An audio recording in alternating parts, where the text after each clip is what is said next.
So a lot of businesses fail.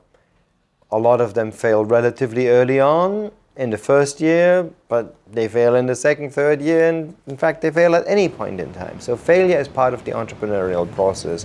One of the biggest realizations is that failure is not what you think it is. Failure is just a natural step in the evolution of creating something big. There are two types of failures, or in fact there are probably many types of failures, but I think two are worth distinguishing here.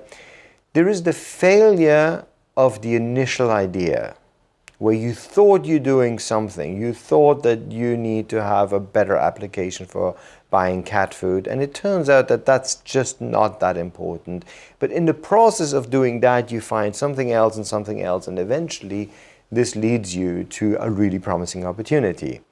That is a type of failure that is just leading to you to changing your strategy. We like to call it pivoting, but you basically learn. It's just a set of experiments in which the individual experiment fails, but the process of learning continues.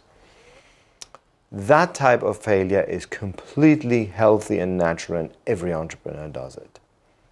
The second type of failure is that you really start a business, you make some investments, and after a certain time, actually often more than a year, 2-3 years down the road, you realize this just doesn't work and there isn't another pivot that makes sense. I have to pull the plug on this. That type of failure is more painful.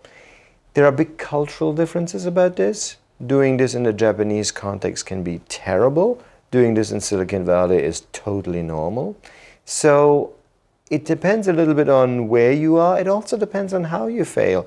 Did you fail because you envisioned a market that hasn't materialized as quickly as you thought it would? Or did you fail because everybody thinks you did all the wrong steps at all the key moments? So the latter part, that type of failure, is more painful. It needs to be sort of handled a bit more. But even that, I would say, a lot of good entrepreneurs have to go through that process, or just do go through that process. And I think there what really matters is integrity.